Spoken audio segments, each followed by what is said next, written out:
Thank you, everybody, for submitting your questions. All right, let's get into it. Monkey McPot asked, when is the Thrill of It All podcast with Rodney Mullen coming out? That's up to Jamie. I mean, we shot a few episodes that haven't come out. Rodney's is really good. I know Jamie has a lot of shit going on, running Zero and family stuff too. I don't really know his release plan for it, but I hope soon, because we shot like one for, 2 or 3 hours, and it was fucking incredible. Yeah, Rodney's the best. And then there was talk of opening up season 2 with Rodney again, so I don't know. Yeah. How much did Figgy battle for that front salad and Baker for? Fuck, that was a heavy one. Well, what's kind of crazy is that switch picks him from board on the red rail. That was literally the session right before. So there's like a 2-hour battle on that.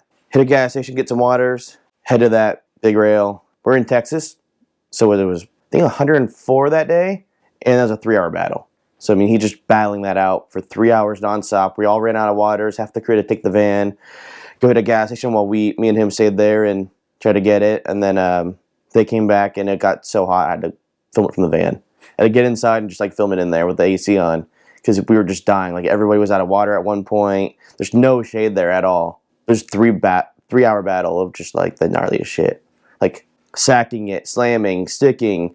He took 1 or 2 to fakie on accident even and like shot out. Just like was like leaning that way, and yeah, it was just probably one of the heaviest battles I've ever seen. I mean, 3 hours on a rail that big, nobody else can do that. How many tricks did Dixon have to redo for Green due to the filming? How did he feel about it? Probably one of the gnarliest tricks in his part. Switch frontside flip over the rail in the bank in the rain. He switch 180'd it. It was sunny out.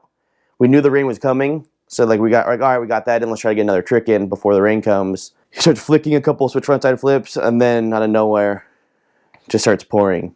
And I'm like looking at the bank, like watching it, like it's starting to get wet, like slippery. It's gonna get dangerous. We're probably gonna have to call it here.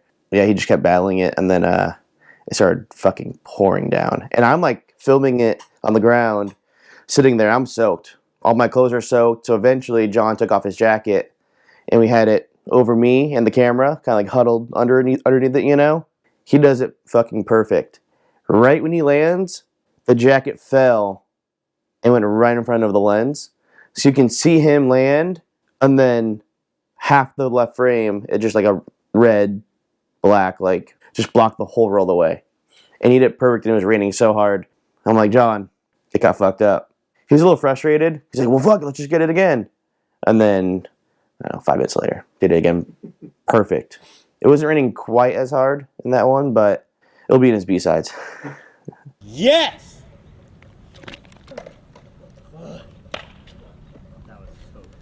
Hit it? Go with the camera. Yeah. Go with the load of the camera. Oh, fuck, I forgot about that one. Another one. John does a line, kill with nose blunt, a table, like fake your frontside flip over a bench, then kill with nose blunt. He did it pretty easy, and we played the footage back, and I barely chopped off his wheel, just cut it off a little bit, and Dakota was there, and he's like, hey, you're going to want him to do it again, huh? And I was like, yeah. So I talked to John.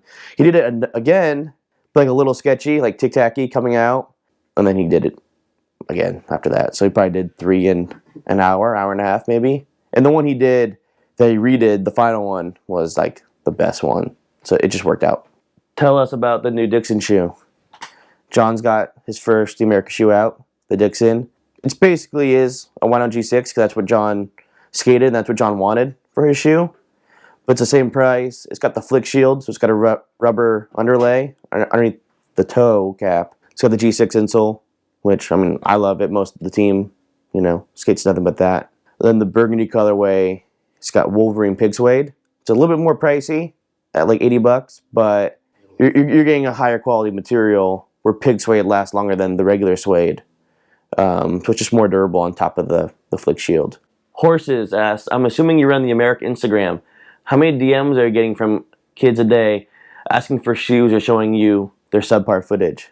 As far as the kids asking for free shoes, that's every day. Yeah, it's it's that new thing where kids are like, how many likes for a pair of shoes? And it's just like, dude, that's fucking dumb. You're going to get likes on what? Like, you're going to post a photo and say, America is going to give me shoes if I get X amount of likes? Like, it's just dumb. Put more work into your skating, you know?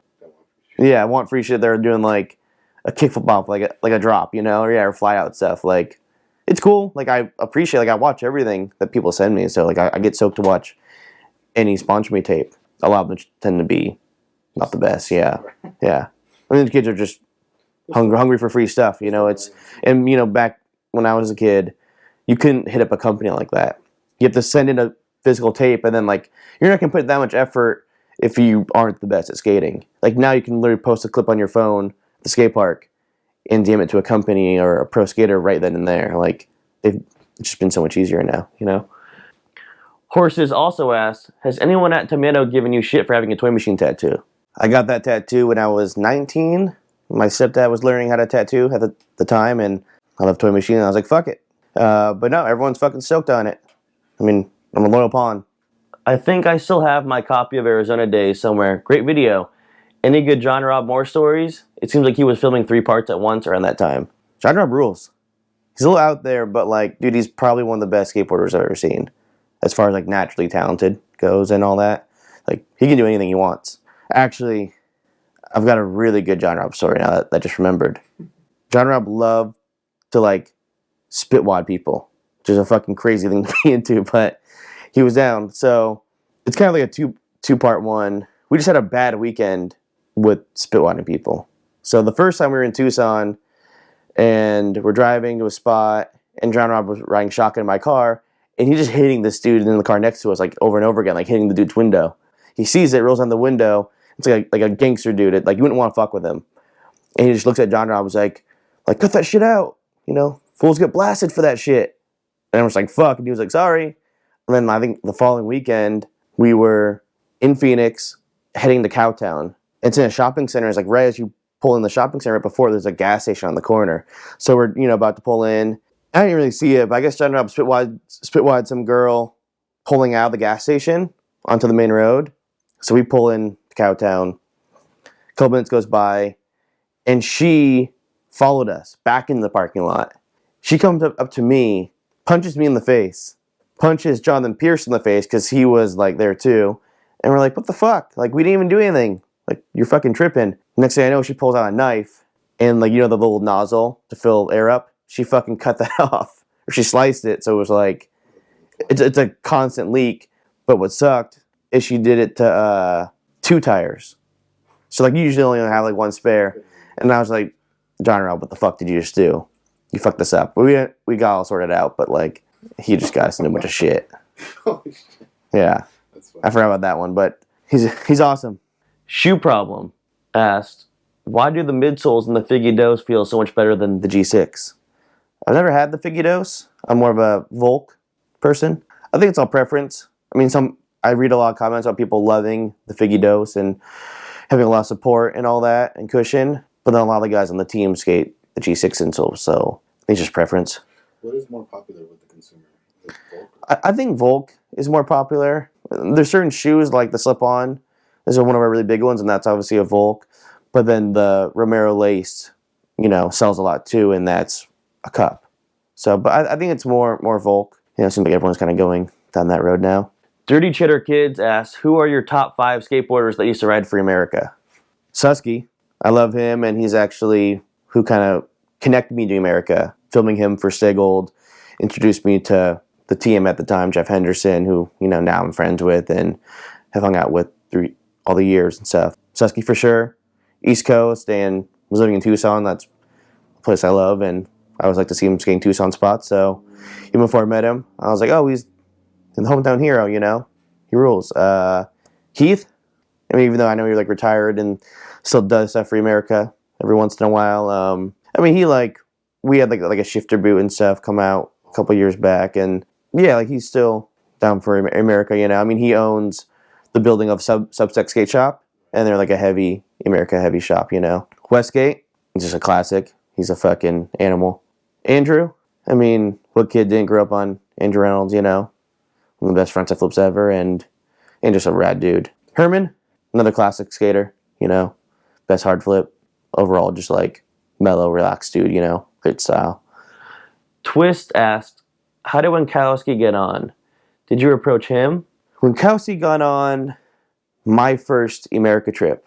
I wasn't working there, but I was helping film and getting my foot in the door when Eric was like, I told Eric's getting on. We're going to bring him on this Canada trip, which was the wet, hot American summer. But from what I've been told, and I think that was actually like a big Andrew thing. Andrew really liked Winkowski and wanted him on the team, and it made sense. You know, he didn't have a shoe sponsor, and I think he brings something new to the table. So, yeah, put him on. The Canadian Sue asked, have you ever seen shit talk on Slap upset someone in real life? No need to name names, but I assume Leo cries in the dark behind that tough guy persona. It's not persona. Leo just really doesn't give a shit. I mean, we all talk shit, you know, it's funny, but no one, Slap doesn't bother anyone, I don't think. I mean, it's just a bunch of skate nerds like us. Like, we're all a van full of skaters, and yeah, you can just read it, and like, dude, no one gives a shit. Like, I think what people say is funny. No one's ever gone like, what the fuck, did you read this on Slap? Everyone's like, whatever. Like, that's funny. And Leo's one of those dudes too, like, you fuck with him and like, dude, he'll like laugh with you. Like, he can fucking take a joke where some people can't take a joke, and you know, they get all pissed off at you for it, but he's just like, I don't give a shit. It's pretty rad. Who Man asked, what is your favorite Emerica video? This is skateboarding, turned me on to Emerica, but Stay Gold, I think, represented Emerica better. I mean, that Angie part alone was awesome. The Herman table section, Leo Sodi part, Westgate opening up the video with like that powerhouse part, Heath, him retiring from the part, like, it just had like a lot of really cool things about it. And like a personal thing, it was one of the first videos I ever filmed a trick in, so like that also has like a special place for me where I'm honored to have been a small part of that video, you know? So I go Stay Gold. Who Man also asked, when is the green DVD coming out, and can you send me a copy? So I finished the master copy yesterday. They'll be in skate shops and all that, but they're not for sale. So if you want it, go buy the Dixons. I'll send you a copy. Chip Tail asked, how confident with your job security are you? I'm super confident. I know there's probably the whole like theory that Soltech's fucked and Emerica's going under. I mean, that whole Emerica done in 2020 thread, which is why I started on Slap, you know, it's like, it's not happening. The cool thing about Emerica versus all these other brands is we have a skater that owns all the brands there, and like, he's not going to let them go down. I mean, he loves skateboarding. He's more passionate about skateboarding than probably anything else. It's like his kids, you know, every brand is extremely important to him, and we don't rely on him, but like, he's not going to let us go out of business, you know? I mean, he'll find a way. It's like probably Tony Hawk and Birdhouse. Like, it's a passion thing, and they just love skateboarding, love the brands, and that's the difference between us and the corporate brands, where they can shut their skate side down in a second and not think twice about it, where our brands like Emerica and S and Etnies and all that, like, dude, we're all doing a really good job. We have really cool people working there. We're fine. We've got good stuff coming out. John Shoe just came out. Like, Emerica's not going anywhere. Dude, the John Shoe has just been going off. Shops have been posting it a bunch. Kids have been wearing it. They're stoked on the whole Flick Shield thing. It wasn't reinventing the wheel or anything. It was just like, let's just add a technology that John's into, and we all know that John flicks his board a lot, so putting something there to give him and the shoe more like durability just made sense, you know, just something more natural. Everyone seems stoked though. I mean, I don't think Emerica has to be one of those brands. It's like, you know, I see a lot of like Nike shoes and even Vans shoes, like the pro models are $100. We're trying to appeal to skaters who are not like fashion dudes that are trying to collect shoes and all that. We're bringing by skateboarders for skateboarders, and we don't have to have some crazy expensive shoe. We can still make a quality product that's affordable. Chip Tail also asked, any chance of getting on the team if your playlist and outfit are strictly hip-hop? Dude, Winkowski listens to like 80s hip-hop and like 90s rap. It's awesome. The thing about Emerica is like, dude, we don't give a fuck what you listen to or anything like that, or like how you dress. It's, if you're a skater, that's all that matters. You know, it's a van full of skaters, and it always has been, and we're not going to ever change that up. Dakota, maybe, might have a little bit of a different, I mean, he'll listen to anything from like any kind of like rock to like something like Built to Spill, but then he'll fucking take it out left field and play some like techno or some kind of like crunch music, he used to always call it, you know? Like him and Jaws. They love the rave music and all that. So that might shock you if you didn't know that at all. And you're like, oh, this is just a fucking rocker. It's like, yeah, he's also got a fucking techno side. Shouldn't ask, will Thrash be releasing the rough cuts from Green in the near future? I've actually been working on that the last couple days. I'm on Dakota right now. Dixon's next, obviously. For Dakota, I'm at about the 23-minute mark. I still have his last tricks to go through. So it's looking good so far. And then John's going to have a really good one too. So yeah, those should probably be up next couple weeks. Maybe sooner. What is your favorite clip you ever filmed? Fuck, dude, there's been a lot. I don't think I have a favorite. I've got some ones I like a lot. So number one would probably be an obvious Gallant kill back nose blunt clipper, Hubba. That was a cool one. He been wanting to do that for years. And, I was raised up in the Bay Area, so I'm always trying to do trips up there. And I just kept throwing out like, hey, man, I'm going to be up there for the holidays. Let's go, clipper. And then one time I was like, hey, man, we're going to go sack in SF. Like, should go to clipper. And he was down. He stuck it that day. We shot the photo with Kyle Camarillo. And then we went back, I think 2 weeks later. And by that time we had seen the photo. Transworld said that they were down to run it as a cover if he went and got the make. So I think 2 weeks later, me, Gallant, Shani Jingwinin, Frankie Heck, I think that was it. Drove up there for 24 hours maybe. Gallant slid the back nose blunt first try, walked back up, flipped in, slid a perfect kill back nose blunt to the bottom, and I was like, I should probably get my camera ready.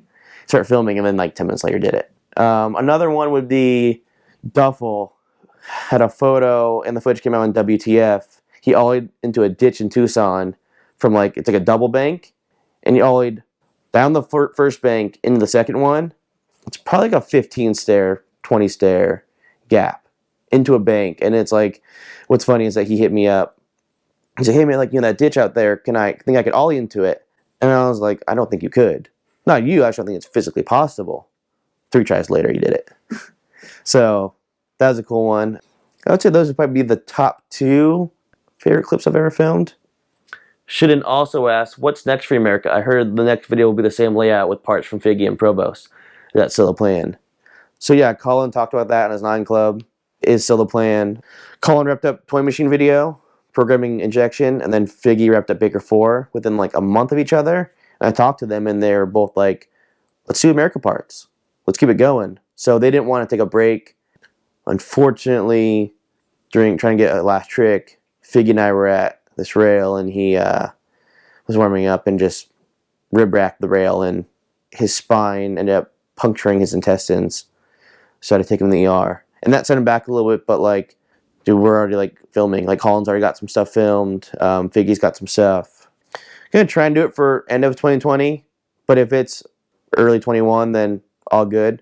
But we've got a couple stuff planned for the meantime. We've got some tours and stuff, and a couple other stuff that I'm hoping pans out. Good work on the video. It came out great. I'm happy to see America hanging in there after taking some heavy losses and still continuing to put out quality videos. Cheers. Cool. Thank you. I'm hyped. I think we've got a good response, and we should keep going. We're not slowing down. Reject Paul asked, top 3 parts from any America video. Fuck, that's a hard one. Obvious, Reynolds Saygold. I'd say that. Ellington, this is skateboarding. Danzig song, classic. Dixon front boards. Ellington's fucking awesome. A third one, Jeremy Lee Aubre's Made Chapter 1. That's probably my top favorite one. The song, his introduction part, him flipping and all this stuff, dude just jumping. That's my favorite part, for sure. I'm a big Explosions fan, too. So that just kind of icing on the cake. And I love the whole, shock factor. America's always had, good surprises in videos, with Dixon coming in Chapter 2 and Jeremy in Chapter 1. It just came out of left field. No one even thought that was happening, and kind of, blew everyone away. Are there any Euros, Canadians, Australians, basically non-US dudes about to get any America shine? And we've got Bockel and Mattman in Europe, and then we just had all the Europe dudes just come out here for the premiere and the Dixon show release party a couple weeks ago, and there's a couple Flow kids over there, and dude, they're all really sick. This kid Matisse from France, he fucking rips. Simon, another kid from out there, another ripper too. Homie Kieran, skates for America Canada. He's out here for, I think, the next 6 months. He's been coming out in the van. We hung out with him on the Canada tour we did a couple years back. Yeah, I mean, we're always down for those dudes, you know? Tortfeezer asks, are you enjoying the newly improved 3D views on Google Earth, or are you a Google Maps purist? I've got a strategy to finding spots on Google Maps. What I kind of do, I do it on my phone a lot, just because I like the 3D on the Apple Maps really well. And it's on my phone, it's easier to pull out anytime. But if I'm looking for like a really long one, like Colin and all the toy dudes were on a trip recently and they're in Oklahoma, and Colin had the spot he wanted to skate, but the dude that skated it in the past wouldn't tell him who it was, or wouldn't tell him where it was. And so they hit me up. Like, hey, can you find this? And I think it took me a day or two, but I found it was like 2 hours outside of Oklahoma in maybe the smallest city you could ever think of. One of those cities that has like one school and there's nothing in that town, you know, just like one of many. I hit up a couple people. The tips I was given was 2 to 4 hours outside of Oklahoma. That could be fucking anything. You know what I mean? And I found it. Not really. I literally just searched on like a grid of like each city. I knew it was at a school. I just went to like every school, and I found a couple spots along the way. There, because like Leo's always giving me shit like, man, like I still don't think like you're the best at it, like just fucking with me, you know, like. And he's like, dude, well, if you find this one, like, okay, you might be one of the best. And I was like, at finding spots, and I was like, okay. And then I FaceTimed them, and I was like, hey, like they're on the van, and I was like, hey, here it is. And they were like, holy shit, I can't believe you found it. But there's been a couple of those situations, like Leo grinded this rail, and that's life. Him and Chase Hernandez found, I guess, like, not like the Fontana zone, so where Leo grew up, and they found it one day just out skating, and it's a king trail. And he's like, yeah, dude, like, I don't know if it's gone. It's gotta be gone. Like, me and Jason haven't been able to find it in like the last 15 years. Like, we found it once. You know, there weren't pins back then, so you couldn't save it. We just could never find it again. Yeah, they're like, oh, it's probably just gone. So same thing. I hit Leo, like, hey man, like, what can you give me? Like what area do you think it was? If you know the Inland Empire up there, it's so big, dude. It's like Riverside, San Bernardino, Corona, like. And he sent me back a map he drew on his phone, you know, and he circled from like Corona all the way to San Bernardino, which if you don't know, it's like the entire IE. So same thing. I went through like, okay, I'm gonna start in San Bernardino, work my way to Fontana, and just go up and down each street, looking at schools. And like 4 hours in, I found it. And then Dakota's got a trick on it in green. It is a lip side fakie. It's like a white square, real with like a kink on it. But going back to like your question, the Google Maps 3D is a game changer. Yeah, so what I normally do is look on my phone, but if it's a bigger spot search, you know, then I'll go on the computer and do it.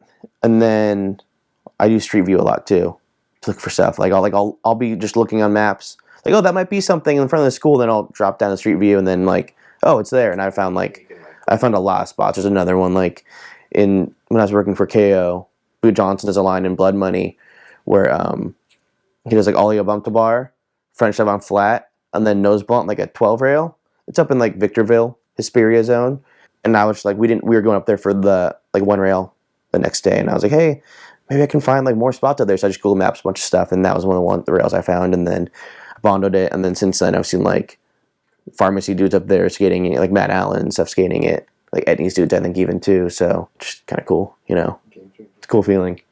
Luddite asks, what would be the first thing you do for America if you had the marketing budget of some of the bigger brands? Just travel, maybe get a couple new guys, but I mean, we've got a really good team right now. So mostly just be putting those guys on the road, you know? And we do trips and all that. We got some cool stuff coming up soon. It would just be constant traveling, you know, versus just a trip every couple months. Adam Abbas asked, did Justin Regan teach you anything about being the EmericaTM? I actually just met Regan the night of the America premiere. Like we've talked, obviously, throughout the years or whatever, and knew each other and, you know, follow each other on Instagram, but like we never formally met, I don't think. Maybe back in the day, but I don't think so. But Regan is the reason why I love America. Probably why all of us love America. You know, he really built a foundation of a brand that's fucking awesome and all about skating and picking out really cool guys. So I talked to him at the premiere for a bit, and he actually came up to me and introduced himself. It's like, yeah, dude, I know who you are. I'm here right now because of you. And he's like, what? No way. Like, I was like, yeah, dude, thank you for everything that you've done for America. Like, you've made it so cool, and like I'm just trying to continue on what you were doing. And he's like, oh, like you're killing it. Like don't stop what you're doing. Like you're doing a great job. And hearing that from him means a lot more than probably anybody else. Like even Reynolds has like hit me up and like, I think the brand, I think you're gonna take it in a good direction. And like another dude, that it means a lot to hear that come from. Do you catch any flack for coming on Slap, or do you think it's a smart business move? It is. No, I mean I was like, when I first told people like at the office, like, hey, I started posting about America on there, and people were like, yeah, we've been reading it. It's awesome. Seems like everyone's down, and like it's cool that the people in America. I mean, there's not a ton of us, but yeah, and everyone looks at Slap, regardless if they have an account or not. And they're all like, dude, I saw you post on Slap, like that rules, like that's cool of you. But I've got a really good response with the Slap community, and I think like that means a lot to me too. Like that's awesome, like because dude, it can go like Slap can kind of like eat you up and spit you out real quick, and just burn you out and be like, oh, I'm not gonna post on there anymore, or it could be like, oh, like this is sick. And I saw like Sinclair do it, obviously the Chief. I think someone at Volcom did it once upon a time. Rockmeyer at New Balance, like, post on there every once in a while too. And I was like, hey, like, if I can open the door to communication between like us and our consumers, then I'm all for it. I mean, even since creating this, I think some kids hit me up directly on my personal Instagram, and I'm like DMing on there, and they were hitting me up, and we're just talking about Slap and stuff like that. I think it was like the day I started, maybe the day after, and kids were just like DMing me on Instagram, and those conversations turned into like 2-hour skate talks of just like I'm a skate rack, like I'll talk shit with everyone, I love skating, and I think everyone on Slap does too, and it just comes down to like two dudes who love skating coming together and like talking shit, The Unknown Soldier asks, is Heath still in touch with anyone over at Emerica? What's he up to? I mean, Heath is still friends with everyone. Actually hung out with him at a friend's birthday party maybe like a couple months ago, and he came up to me and said, oh, so you're running Emerica now. We're just talking. What he's up to now, he now lives in Oregon. He bought like a cool place up there and lives there. Pico owns Black Long Beach. No, I think he still does like his missions, his adventures, and before we moved to Oregon, I'd see him around Long Beach, like walking with his dog. Pretty sick. I'd like, oh, Subset Kitty, that's weird. And then I'd be like, oh, that's Heath. He'd turn around and be like, oh, it's Heath. Okay. I think he's doing great. He's stoked. Cheetah Sheets asked, how do you guys deal with the fact that you're pretty much over your peak? Like nothing you guys will ever do could possibly live up to Stay Gold. So knowing that your prime is done, how do you manage to keep yourselves motivated? I don't really think that's true. I get why people would think that, but I mean, Stay Gold, awesome era. Loved it. But like there wasn't like a John Dixon then, or like a Dakota, and we've got like Winkowski in the team. It's just different, where we grew up on the Stay Gold era together probably, and this is skateboarding. That's just what we were used to. But like, do you think if a kid were to watch Stay Gold right now, they would love it as much as we did? Maybe, maybe not. My goal is to grow the next generation of Emerica, like all those fans. So, you and I are probably big Andrew fans, and Herman and Spanky and all that, where a kid who's probably 12 or 13 looks at Dixon like they do, like we did for those guys. I think it's just us getting older and maybe having like a different outlook on it, like we're just trying to like Not let go of the past. Yeah, exactly. We're like, dude, we're just moving in the future. Like we're not gonna go backwards. We're gonna go forward. So it's just a different time now, where with a different generation that's gonna look at it in a way different than we did, but still have that same stoke. Like I want kids to watch the Emerica video. Hopefully Green did this, where they can watch a video and like they love Emerica. So I mean, Emerica didn't do videos for a couple of years, and I think that definitely hurt us.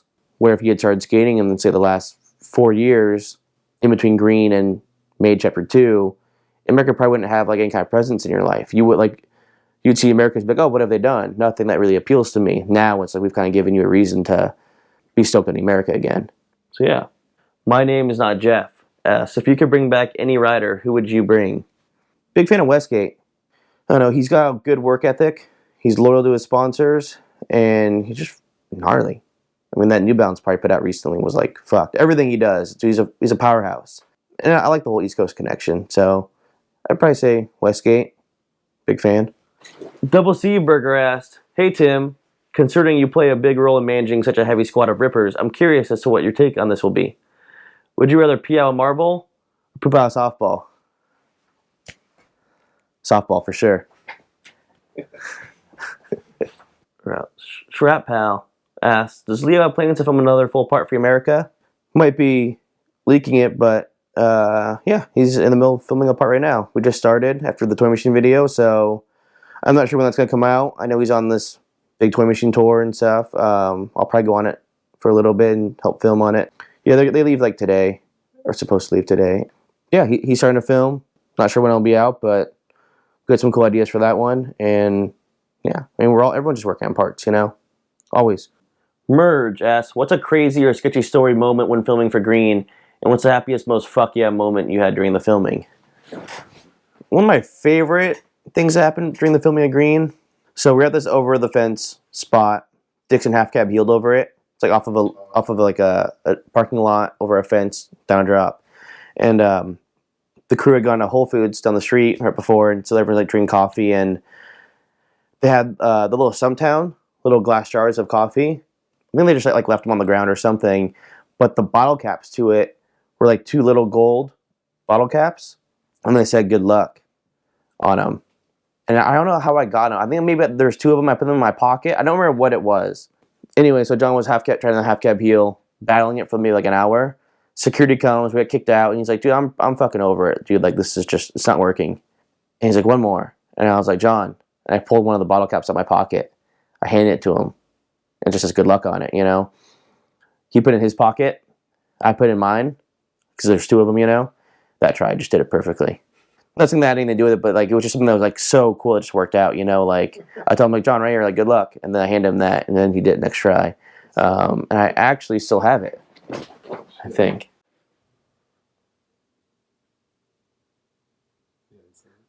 Yeah, so I still have that one. That was a pretty cool one. The most fuck yeah moment, I guess, would maybe be Dixon's last trick, the ollie into the bank. John and I had gone there like 6 or 8 months prior. He tried to drop in like halfway down, 3/4 of the way down, and just fucking got smoked, just slammed. And he's like, let's get out of here. So like, all right. So I kept on pitching out the idea, like, hey, like, we should get that ollie. He's like, soon, dude, soon. I'll let you know when. I'm like, all right, I'll drop it. And then we're about to go skate with Leo one day, and we're at Leo's house. We're just trying to like figure out where to go. And he's like, hey, I kind of want to go to that bank. And I knew which one he's talking about, obviously. I'm like, yeah? He's like, yeah. I was like, okay, let's go. And I know how John works, and like, he doesn't like to go look at spots or waste time. So him saying that he wants to go there means like, hey, I'm ready. Let's do it. And then he did it like 3 tries. First one he put down. I haven't really looked at the car wash, probably, but what's weird is the drop off at the bottom is it goes down and then it just drops off completely, like maybe like a foot. So like you have to lean back, like because you could easily just like nosedive and just fucking get pitched. So that was probably one of the more like fuck yeah moments. That and the switchfoot board slide on the San Clemente knob rail. And that was really cool to me because we went there, he switchboard slid it for fun one day, which that's already really gnarly, you know? And he was like, hey, I'd like to come back here for switchfoot board, like next weekend. And so I went back, I bonded the whole crack, because the ground has like a big hole along it. And Dakota was battling the front blunt shove too. So we got both those in the same day. John did the switchfoot board, and the reason why I like that so much is because John kickfoot backboarded it in chapter 2. So like him kind of one-upping himself, switch, was like really cool to me. And like we kind of like had it planned down. Usually most stuff with John isn't planned out at all. And that's when I was like, fuck yeah, you know, we had a good day today. Is there anything being planned for America you are excited about in the future that you can talk about or maybe give a hint about? As far as giving a hint, my favorite shoe growing up as a kid, besides like the classic, the Ellington and the Reynolds, you know, was the Tilt. Yeah, well, the Tilt was kind of like based off the MJ, so the Tilt's coming back. Yeah, the MJs are sick. I still have a couple pairs, you know, at the office, but I just love the Tilts as a kid. Like even like I always wanted the MJs too, growing up. Yeah, the Tilts came after they stopped doing the MJ. Oh yeah, for sure. That was around the time like Reynolds 2s were out, if I remember right. So yeah, the Tilt was my favorite. I have like a ton of footage of me and the Tilts and stuff as a kid. It's awesome. But that's a shoe like I was telling my friends that are working at Emerica before I worked there, like, you guys should bring back the Tilt. And then we're going through ideas, and I mean, I'll admit doing like reissue stuff is hard when like you don't have the same team as you did back then. Where brands like I'll say like an S can do like the XL and bring it back. That's not tied to anyone really, But like people are like bring back the MJs, bring back the Reynolds ones. Like we can't, The Tilt T model, bringing that one back, a little updated. Got a sample, looks pretty rad, and yeah, I'm stoked on that. Merge also said, thanks for doing this and for posting on here and giving insider info and opinions, showing the catalog and just giving insight to all of us skate nerds. Green was amazing. I just got some Dixon Pros today from my local. The quality seems great, and they're very comfortable out of the box. Can't wait to skate them tomorrow. Thank you for the kind words and supporting John and his shoe and Emerica. It means a lot to us. John deserves it. He's been killing it for so many years, and I'm stoked to work on this part and him getting an Emerica shoe. Hate FVS. How many spots have you bike locked and why? I've denobbed a lot of spots, and I've bike locked 0. I know people that have. I've seen a few different people bike locking spots. Really? Yeah. They didn't want people coming to like their zone and skating without them, like photographer type stuff. I do get bummed if I go and like denob a spot and people don't respect it. For example, like there's a lot of spots I've denobbed and I put the knobs back in, so it looks like they're still in there, but they just come right out. But then when people like take them out and leave them out, or throw them away, or take them or something, then it's like you're just burning the spot, Same. Totally, yeah. Where no one would know unless you touched it, So there's been a lot of those where I'm like, put them back, and then people don't do it. Then next time I go, they're all gone, What spot has you gone to that was bike lock? One of my friends I know did it to a spot where I made skatable, and then there was this rail in like Sunland area. I think like Jane Foyce had like a big like 13 rail there, but there was like an 8 stair before it. It's like a square rail. I know like I've gone there and there's been a bike lock. But yeah. Who owes you more money, Troy Morgan or Sue Barra? Neither. We're all good. Seems every brand under Soltech has some good vegan options. But are there any plans to hop further in the eco train and put out Emerica's made a recycle or eco-conscious alternative materials? I see Etnies has some models, but I'm not wearing those. Yeah, there's definitely some plans for some more like animal-friendly products. We got some cool ideas, so yeah. Also want to take the opportunity to thank you and congratulate you on your steering of the ship. Last year I was having my doubts about where Emerica was heading, but it's become apparent we were just shifting into a new era, and it's looking good so far. Thank you. That means a lot to me. Emerica is my favorite brand of all time, so I'm honored to, get to run it and do what I think is right for the brand and taking the direction I think it should be going. I've gotten a lot of good feedback in the past couple months, so hopefully I think it's the right direction, Tuna Sub asked, how long did Figgy battle for the Switch Bigs from board in Baker 4? Was that before or after the front salad battle? I'm kind of talking earlier, but that was right before the front salad battle, back-to-back spots. But that one probably took him maybe like an hour and a half. Same thing, like 100-degree heat, no shade there. Pretty gnarly to watch, but I mean, he did, no problem. It took him a little bit, but he did perfect, so it was rad. Favorite rap artist? It's pretty basic, but I'm from the Bay Area, and like when I was a young kid, my friend got me into Andre Nicotina from his older brother. I think that was like 3rd grade or something. So that probably would have been like 98 maybe, way before he kind of blew up, especially in like the skate world, but that's probably number one. Like I've gone and seen him a couple times, and now he's back skating, so he rules. Are you so surprised when you're out filming and someone does a gnarly trick? Or do you just know that they're going to do something crazy so you're used to it? No, I still get pretty shocked. I mean, as a team manager and a filmer, I'm always trying to push people. I mean, I know everyone's trick selections, what they're capable of. I know what spots I think look good. There's been a few things like that Colin's gone, and I'm like, dude, I didn't even think it was possible. You made the impossible happen, There was the impossible 50 on the bump to ledge in green. Like, dude, that thing is so hard to skate. Like, I've gone there 3 times now with Colin. He's gotten a trick every time we've gone, and he just somehow just pulls it, dude. It's insane. Like that thing, no one's flipping to that thing, and he's just impossible up to it, and did it so good. That was a good one. How difficult is it to contain yourself after filming someone battle a crazy clip or line? No, I'm pretty good at I focus. I'm just so into like the filming of a trick. It's hard for me to like think of anything else. A lot of times when I'm filming a trick, people will try it. They'll be, hey, how was that one? Like, or how did I lock in? I'm like, dude, I can't even tell you. Like, I'm so focused on the filming. I'm not like watching you, like focusing more on filming you get it than how you're doing it. You know, yeah. Something must break now asks, since when have you been lurking slap? I think always. I think everyone always does. Like, regardless if you have an account or you're just curious you're bored at home, you know, you're curious like what people are saying, just go on slap. I mean, I'm also a really big skater and I love skateboarding and I could talk about it all day with someone. No problem. That kind of goes into your next question. What made you create an account and get out of hiding? It was just like, hey, like I'll speak on it. You know, I care about the brand and I truly love it. And yeah, I just wanted to kind of speak about it. Are you getting tired engaging in discussions with us idiots that just want skate shoes that function, are robust, good looking, good on the feet, and they're cheap on top? I don't get tired of it. I mean, I think it's a good platform to hear what your customers are wanting, is the way I look at it. I'm not saying we take all of these ideas coming from Slap, but it's like, hey, these are skateboarders saying what they want in a shoe. Like, they're not wrong. Moon or Die asks, why Emerica killed EMB, Emerica message board? I couldn't tell you. Slap took it out.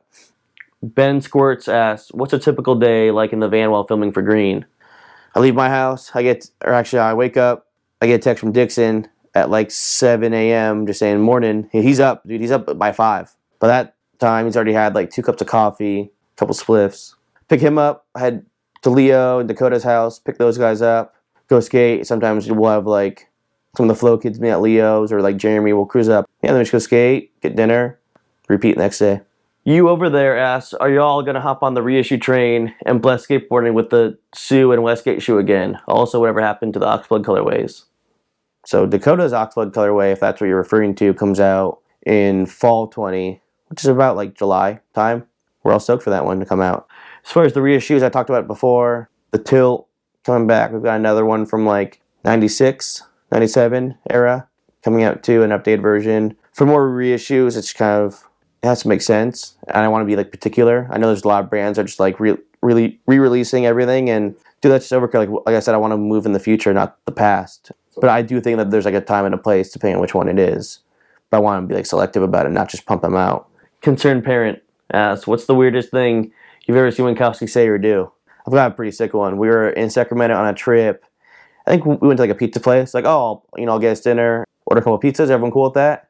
And he like pops up, hey, is it cool if I get like some lasagna? And it's something little, but it was like that's so sick that you just asked me. Like, of course. Concerned Parent also asked, favorite song used in a previous Emerica video. So Kids of the Emerica credit song, the My Bloody Valentine song, is a classic.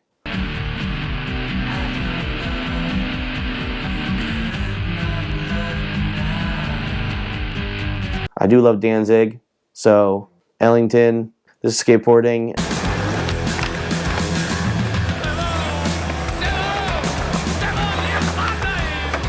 I don't know. I mean, Reynolds' song is obviously a classic too, from Stay Gold.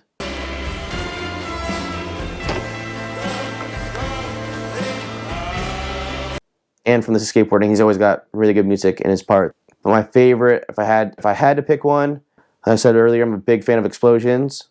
Jeremy's song. Off the new album in Chapter 2, all really good too. But Jeremy, yeah, Last Known Surroundings is probably the best one.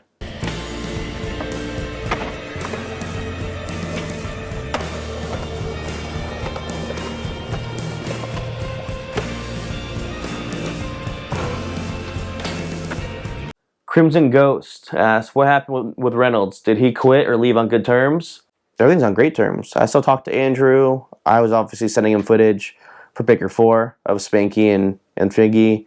Like we still talk and all that, I saw he posted the Emerica video the other day. Like tag like me, Dixon, and Minor in his story. So Andrew's awesome. We've actually gone skating since then and super fun day. So yeah, all good there. 420 Beers asked, do you know what happened with Devil's Lettuce? Yes, I've gone on a couple Devil's Lettuce tours, which are rad. Pretty cool to go on a skate trip for a weed company. But it's very hard when you're dealing with weed. Like the legal side of it is like there's so many laws that people probably don't think of, especially skaters. For example, there might be ways around it, but from a legal standpoint, you can't promo out weed. So you legally can't give out free weed to people, you know, if you're going like the legal route. But there's just so many loopholes with all that shit, and like even here in Long Beach, like all the weed shops, like they don't last long. They close down, they reopen again. It's just like constant, like you can get shut down. You just gotta like keep doing it. But from what I heard, I think they're coming back, or that they're at least trying to. So, Wine Crab asks, "Who's the biggest footage machine? Provost?" I'd say Colin's probably one of them. Dakota films a lot, but Colin also gets something like every time that we go out. He's just on top of it, you know. He's a naturally gifted skater. It doesn't really take him too long. He's consistent, and he has a huge trick selection. He can kind of skate it all, you know. Sus asks, "Tell us about what happened with Figgy, tore his spleen." I wasn't there for any of those like really gnarly Figgy ones, except for the more recent one where his intestines, and he was just grinding a triple king rail. He already grinded it. He almost got another trick on it prior, so we were going back to get it for Baker 4 and just hopped on a grind. Board flipped. He dropped to his stomach. Landed so hard, you know, him being big and gnarly, his spine just fucking went right into his intestines and just put a hole in it. Had to get like stitches on it, pretty much, you know, opened up, internal bleeding, all that shit. So, yeah, we were at the hospital for, I don't know, like 10 hours maybe. And then I left once his family finally showed up and stuff, but it wasn't actually filmed. Beagle maybe filmed an angle of it. I was setting up. I had my camera out and was setting up. He was like warming up. Just warming up, yeah, because he was just grinding. Like he already grinded it 3 times previously. Maybe he already grinded it that day. I don't remember. But yeah, like it was just like, it shouldn't have happened, you know? Total fluke. Knowing that you're a skate nerd, what's the rarest boards / shoes, etc. you own? I've got a lot of really cool stuff. This is the Reynolds last shoe for Emerica. We had Andrew paint them, and they're just the gold Reynolds G6. But I got a pair of them. Pretty cool box. So I've got the Joey Pepper Huff shoe with the Expedition collab. That was always kind of cool. Now I've got the Gravis filters. These are, I think that they might be a little rare. I mean, I think they started making shoes in like Japan and all that, but yeah. Like there's 2 color laces. Yeah, probably just gives you the option for both. Strings and Things asks, what advice would you give to someone who aspires to enter the industry who has graduated college but doesn't necessarily have the industry connections or warehouse experience? I have been skating over 2 decades, can film adequately, carry a professional demeanor, and pay attention to trends and markets and want to get into the same line of work you are. In addition, would you say that it's better to simply DM a TM to inquire about a position, or is the email resume route still appropriate? I've worked in skating for like 10 years now. I maybe have turned in like 1 resume ever. I think the best way is just to make your connections. I mean, skateboarding is all about who you know. And I got into it from knowing Duffel, and Duffel linked me up with Sinclair, who then hooked me up with Burnett to get me a job at Thrash, and that's how it was all about who I knew, you know? And all that was just word of mouth. It wasn't like, oh, there's this really professional guy, check out this resume. It's like, oh, this kid can film, he's fucking down, you should talk to him. And that's how it's always come about, you know? Like even me working at Emerica just came from like just friends working there, you know? You could always just DM people. Some might not be willing to help out as much as others, but like I'm always down, you know? But yeah, my advice is just to reach out to anyone that you can, or if there's certain brands that you might be interested in, always hit up. Like, hey, maybe you have a skill set that they're looking for and they just haven't posted about it. You're not going to know unless you try. Lil Debbie asks, are you sticking with HPX for now? No plans to get a red or anything? I have a red. I have a couple DSLRs. I don't think skateboarding should be filmed on those, just me personally. I think the HPX and the Extreme is a lot more similar to like what a VX1 and Mark 1 was like for us back in the day. Just the HD version, you know, it's kind of has like the raw look, a little grainy like the VX has. It's not so like crystal clear, you know, but it's still like you get like a raw vibe from it, you know, versus like a clean cut thing. What kind of scene files do you use? I kind of just use, there's like this one that I think Manzuri came up with years ago, and we've all just used it in Emerica. Like a scene file for like your camera, so it's like your colors and stuff, versus like changing like your white balance all the time. And then I also shoot like a 5.6K preset white balance versus like doing like the color temperature, so it all kind of looks the same. Where I think if you watch Green, a lot of it looks pretty similar, you know. Like for like, I mean, we'll throw it in here and there, but like for green, we all sat down and talked. Like it'd be really cool if all the last tricks were green. You know, like like the last angle of the last trick were green tinted. Kind of classic with that one. You know, who are other filmers whose work you appreciate? Easy, but Greg Hunt and Miner are like, if we're going like classic, but someone like modern age, like a new up and comer. Matt Bublitz, he's a really good one. There's a kid like Chris Burkhart, just came out with a video called Hum, which is on Thrasher. Then he put out another video like a year or two ago, and it's more like a VX homie video, but like, dude, the editing and all that's like just super rad. Would you ever break out the VX for an America project again? No, probably not. I think it's like I said before, trying to go forwards, not backwards. Love the VX. I still have mine. I actually brought it out a couple of years ago just for this one project, but it wasn't America related. Yeah, probably not. Got any plans to do some road trips and demos across the country this year? Yeah, we've got a couple plans, including also a Europe trip. We'll do some trips here in the U.S., but then also kind of go international as well. We did Japan last year. We did Canada like the summer before that. So yeah, just trying to keep traveling. C. Dramone. Firstly, thanks for joining our community on here. It's so sick to see you straighten shit out and cut the bullshit. Much respect. Thank you. Was Reynolds' departure something that had been talked about for a while, or did it catch you guys by surprise? No, I mean, I talked to Andrew and stuff, and yeah, I mean, we just agreed to, go our own ways, and nothing but love for Andrew, and it was really cool being able to work with him, and for the short time I did, and tie a product like him, spray painting all the shoes gold and stuff, like one last final thing for, our loyal America fans to kind of have like a keepsake and all that, and he was really awesome about it all, so. No Nickname asks, since you travel a lot, any shop shirts that stick out as your favorites from your travels? Thanks. Subsect always has really cool stuff. Kevin over there is a good friend of Emerica, and Heath is involved with Subsect, so there's always been like a Emerica connection there, and they buy a lot of our shoes, and we like to go out there and hang out with them. They gave me a really cool like black and green hoodie, and black and green like Emerica, so it's just like the Subsect logo on the front, big logo on the back, and it's just like black and green. So pretty on brand with Emerica, and I'm down to rep Subsect or any shop that really carries Emerica for that matter. So thanks to all the shops out there. Dirty Burger asks, what's the most embarrassing skate trend you're willing to admit to falling into? I don't like to follow trends. I'm pretty against it. Like I try to stay true to the brand and like myself and skateboarding. So I can't think of anything off the top of my head. If I had to pick one, it's not really it's a trend, but every brand and film rather wants to use like Super 8 and like 16mm footage. For America, it makes sense. I personally have loved always shooting film, which even before America, I've always shot it. But that is because I watched videos like the America videos and like Minefield and so much stuff prior to that. So for me, that might be a trend I followed, but I love it. And for America, it's not off-brand for America because we've done it so much. And I think with all the film we shot for Green, like there wasn't really any film during like the HD videos, Since Stay Gold, like I don't think Chapter 1 or Chapter 2 or Young Americans didn't have any film. So I wanted to bring that back. So when we started filming for this, at some point I was like, dude, I just need to start shooting 16 again. So I bought film, and then like Miner came on board, and he's also a big film advocate. And between him and myself, we shot like 5 or 6 rolls each between 16 and Super 8 for the video. So it's cool to see us, I'm stoked that we're using it again. I've already shot through like 2 rolls for the new video, so I'm stoked. Have you ever had an instance where you considered leaving the skate industry due to dealing with difficult people? If so, what do you think would change your career into? Not because of difficult people. I have worked with like difficult people that had no idea what they were doing. That just comes from the wrong people being in charge of the wrong brand, which actually happens a lot more in skating. As far as me, I would never leave the industry because of that.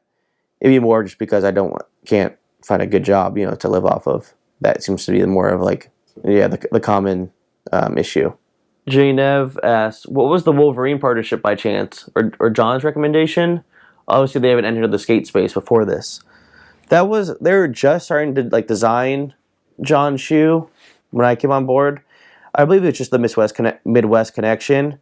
I don't know if it came from John. It could have been from a group of people from a meeting. The shoe designer at the time or the marketing people at the time. But I think it's a cool connection, and we're definitely the first brand to partner with them. And are they only allowed to do like certain colors? Or? I don't think so. I think we just want to do one because we don't want to have like an $80 shoe, Like if all John's shoes were that much money, it wouldn't make sense, you know. Is there only one shoe designer? Do they do the colors as well? Yeah, there is one shoe designer right now. As far as colors go, it kind of comes from everybody. Like all pitch ideas or the other, just anyone, like riders can even come up with colorways. Like, oh, I want this one, or the stitching, or, you know, we've had like a photographer come up with one of the colorways. It's not just one person, it's kind of a group decision, you know, and if the idea looks good and the shoe looks rad, then yeah, I'm all for it. So Christmas Complete asked, really dug the last video, Tim. Great to see you keeping the tradition of quality America vids. How'd you come to be the man behind the green filter? Also glad to have you on the boards giving the inside goods. Cheers. I did a freelance video for Altamont once. We did a trip to Seattle and Portland, and there's a guy running Altamont at the time named Noel. I told him, I'm like, hey man, like I'm down to go on this trip, and he was like super stoked. I reached out to him, and he's like, all right, like come on it, come and film on it. So I did that. We got back. We just always stayed friends after that trip. One day he kind of just called me and was like, hey man, like I'm gonna take over America soon. I want you to come on board. I like that you're passionate, that you have a lot of visions, and like you're very motivated, and like you're a go-getter. So like give me some time, and I'm gonna see what I can do. You know, I'm gonna get you in there. So we did like a weekend trip to Fresno, which is my first time on a trip with like first time I met Spanky ever. Fresno trip with like Dixon and Victor, and he was obviously there, and we got to hang out then. I got invited on the Japan trip. So I got like 3 trips while freelancing for them, and then the day came, I guess they hit me up and they offered me the job and had a meeting there, and yeah, I got started. So fast forwarding a little bit, 2 months after I got hired, Noel, which is, you know, my boss, global marketing manager, he left. He just wanted to pursue other things, and he'd been at Soltech for I think 19 years now, from like working from like the bottom to working at other brands to marketing, all that. He's super into music. He like helped score like the Etnies video. He's got a recording studio at home. And he's like, dude, I just want to put some time into that. Like I already put all this money into a recording studio at home. Like I should use it. He just wanted to try something different. And when he was leaving, he told me that he had gone to, you know, the higher ups like Pierre and them, and told them that I should take over the brand. So he told me this, and I just kind of made it happen. I went to the higher ups. I was like, hey, I'm gonna take over this role. Like they were down, and they gave me the chance, and it's been a year now this month that I've been like at that position. I just want to keep doing what I think is right for the brand and keep growing it. Sheem asked, what the fuck? Okay, go. Come on. Okay. Sheem asked, favorite Emerica ad, either in print or on video. If we're going to go the video route, as far as a kid, I loved the commercial at Cherry Park of Andrew. Switch backside all up the stage, and then switch tray over the can. And then like the little jingle at the end, like the video in progress. I'd say that might be my favorite one. I always like the Heath one with the slams. Yeah. Heath one's good.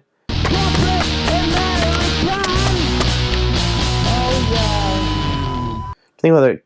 Remember the commercial? It was always in Foreign One. Andrew backside flips the West Hollywood like 12 stair, and is it like the little Chihuahua barking, you know? And the kids are like, he is a pro. Like that might be one of my other favorite ones too. As far as print ad, I really like the new Dixon All Into the Bank ad.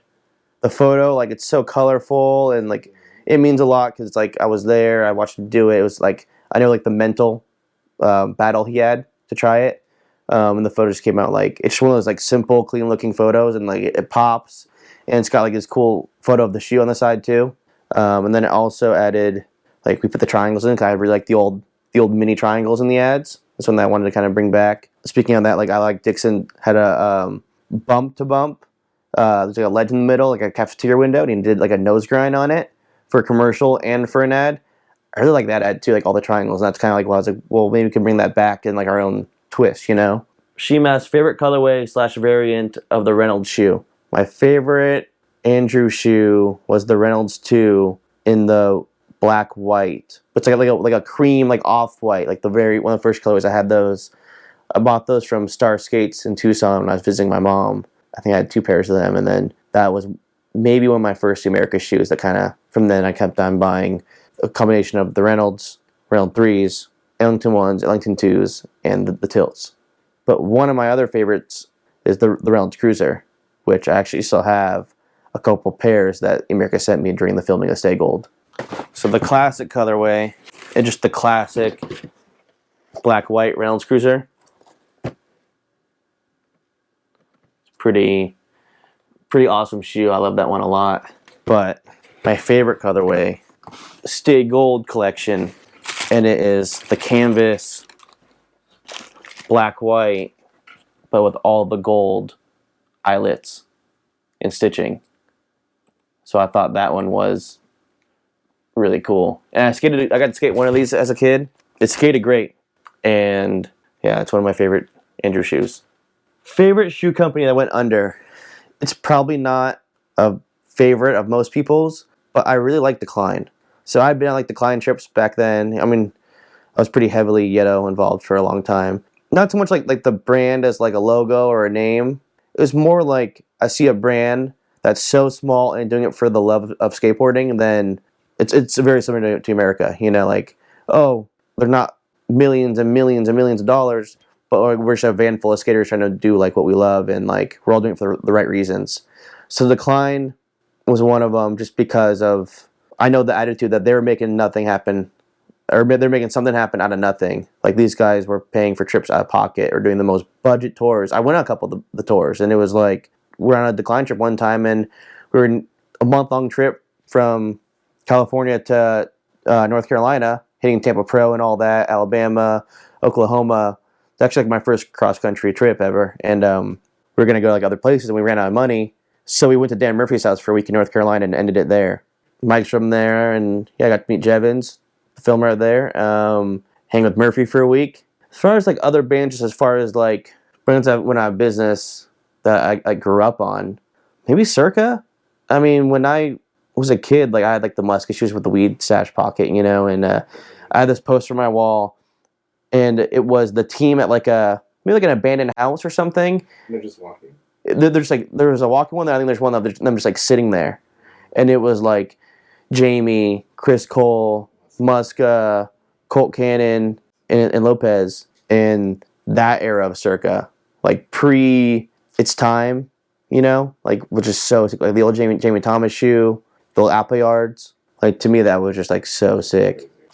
El Barto asked, "Thanks for Green. I can't stop watching it. Any clips you filmed that didn't make the cut that you wish did?" No, not really. We pretty much used like all the stuff I was really, really stoked on. A couple things that made the cut, but they weren't anything crazy, you know. There wasn't anything that like I have any regrets on anything. Because even on the deadline edit, there was like a couple tricks that weren't in their parts, right? Yeah. Like we were able to like John's got a really good front flip over a rail in Texas that we filmed. Him and Dakota were there hanging out, and that's a cool clip to show them hanging together. But then he did the one at the end of his part, like over like the blue, like forced it, like, but like we still had a way to put out that footage, just not in the video. Make sure it still got seen. Made in China asked, "Who on the team would you most want to get a nice brunch with? Who is the least?" I'd say Leo, because Leo is he's a food connoisseur, so he like is always on Yelp finding like good eating spots. I trust him. When they're like, "Oh, we found this taco spot down the street," I'm like, I don't even question it. Like him and Dakota are pretty on top of it, so I'd say that them two. They're good at finding good food spots. Yeah, they know what's good. Who is the least? I don't know about anybody. I think everyone just fucking. It's a good time. And if Colin's there, we're having mimosas, so that's a sick one, you know. G Sosa asks, "When is Emerica bringing back the Herman G6 type cup soles? Not everyone can skate in super slim Volk shoes." I get it. And we have quite a good amount of cups. I mean, we've got the Figgy Dose. We've got some of the original Figueroa left. The Romero Laced, which is pretty low profile. Then there's the America Spanky, which has the pour-in G6 midsole. That's like the Reynolds G6 had. So it's maybe not as thick as the Andrew shoe itself, but with that midsole in there, it's a solid shoe. Yeah, thinner upper, same midsole. It's super comfy. And then there's also the Romero Lace and the Americana. So yeah, there's quite a bit out there. Yeah. Do you have any stories of Angel Ramirez? Any idea what he's up to now? Yeah, my first ever tour was with Foundation, right when I moved to Long Beach. We were driving to AZ, hitting Tucson and Phoenix, then going out to El Paso for like a 10-day tour. So Sinclair had one van. I think he rented before Yetto had like a big van. They had a minivan. So I was in charge of driving the minivan, and Sinclair was driving the 15-passenger. So we had like the whole team, which was probably like 10 dudes, plus Mike, Burnett, pretty big crew. So driving to AZ, we left from Crossroads at Black Box, straight to AZ, and if you're coming from San Diego, there is a border check on the 8 freeway. If you come from LA and take the 10, there's not, but we were coming from San Diego, so we took the 8. We could hit the border check, and you never know if there's going to be people there or not, if they're just going to like let you right through or no one there, or if they're going to stop you. So Angel had weed on him. So I'm driving the Edo van, and it used to have like little roof racks on the top. So we're like, Angel, like, dude, you got to fucking toss it. He takes his little like nug jug, you know, toss out the window. We get to the checkpoint, no one there. We're like, oh, shouldn't have thrown out the weed, whatever. I have to get you more, Angel, sorry. First thing we do in Phoenix when we get there, and Duffel's on the trip. So Duffel being, you know, so tall, he's like, hey, what's this? And he's like eye level with the van, and he just grabs the fucking weed jar out and got stuck in the roof rack. And we're like, no way, like, that's insane that just happened, like going like 70 miles an hour on the freeway, just tossed it, gets caught in there. Like what are the fucking chances of that? What he's up to now, he's got a kid in Denver, so I think he's just raising his kid, and I still see him on Instagram. I think he's doing well out there. Still skating Denver Park, so if you see him, say what's up. Straight fucking edge asked, if you were to bring back the America Mansion, who is most likely to smoke crack in it this time around? Well, half the team is sober now, so probably nobody. We've got a lot of sober dudes too, like you Rage, like Colin, and those guys, and they just have a good time, or you got the sober crew. It's cool though. It's a good balance. Ghost Lurker, luckily you posted just in time, so we can still answer it. Heyo Tim, shout out to the whole America team, new and old riders, you rule. Question number 1. You're having a nightmare and you're driving the team van. You look back in the rearview mirror, the America team is replaced by an old army of Corey clones created by Corporal Commander to create a diversion so Cyber Sinclair could kidnap the entire America team, take them back to a secret Darkman shed located somewhere in the Pacific Northwest. You wake up the next morning all sweaty, dream within a dream style, and you hear the phone ringing. It's Todd Swank calling you to say that he bought the America team from Corporal Commander for Tomieto, and they're bumping you down to warehouse clerk for decline, and they're giving your America team a job to Ragdoll. The same day, Bill Weiss calls you to say they got a TM job for you at Darkstar / Blind with a pay raise.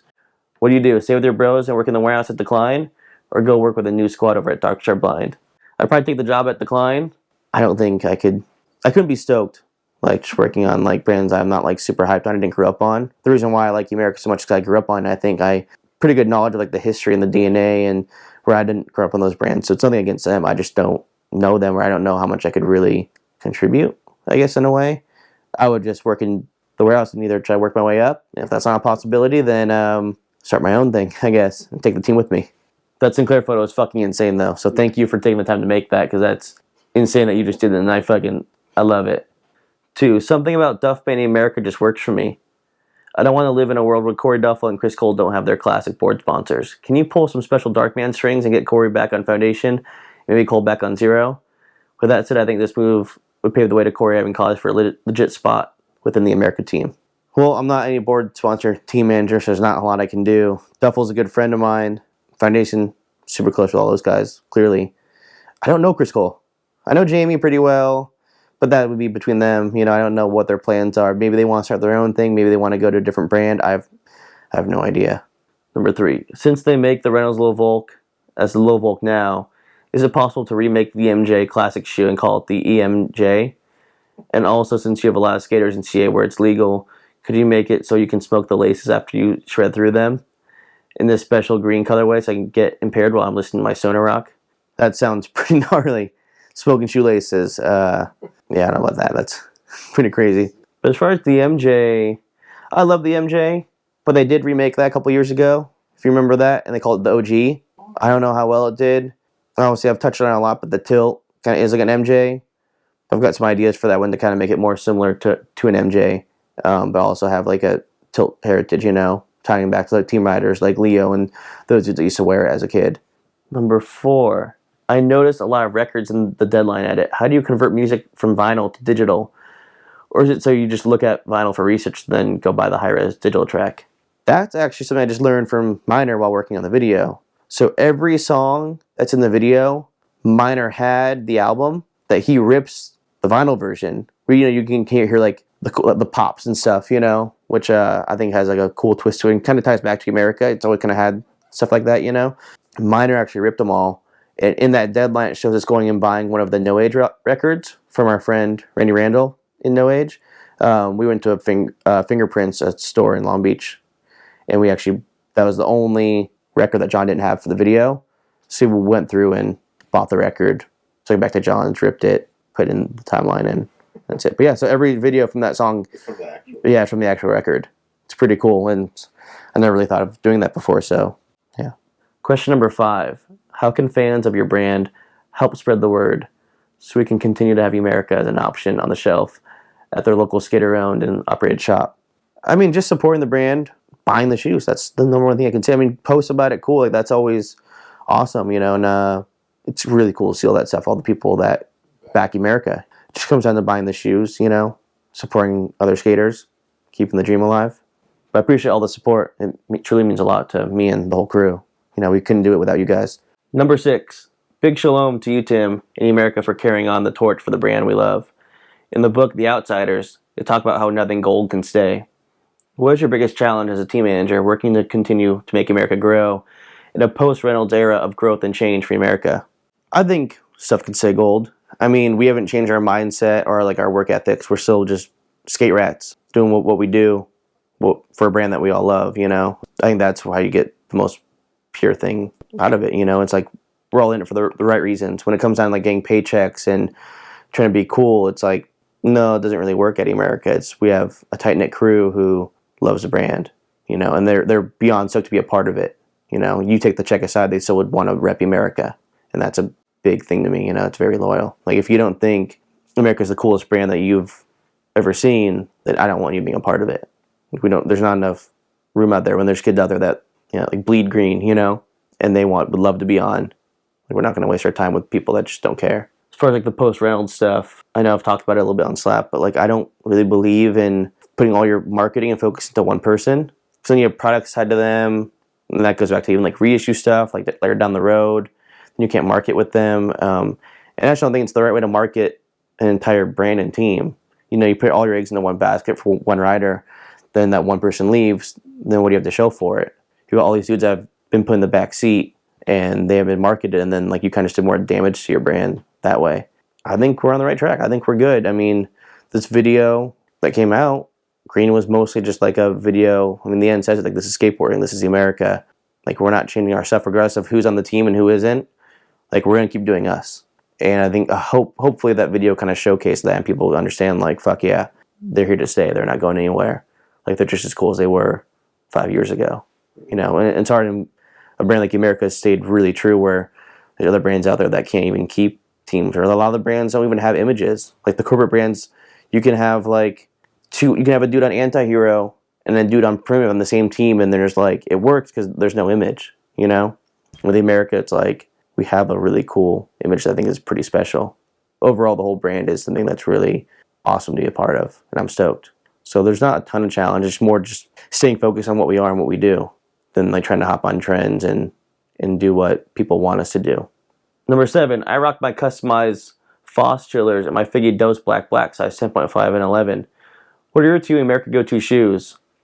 I'm all about the slip-ons. I know that's not very exciting, but I've skated a lot of slip-ons, ever from the Janowski to the Van Zero Pros to you name it. And it's just like, the Emerica ones are super good. That G6 insole is awesome, and the shoes keep the same shape. They don't get super shitty or anything. I love them. Second shoe, I've only had one pair. I'm on them right now, but the Dixon. It's an awesome shoe that like it's super comfy. So I'd say if I'm going laceless, one on G6 slip-on. I'm going with laces, the Dixon. Yeah. All right. Thank you everybody for sending in your questions, and I'll talk to you soon on Slap Message Boards.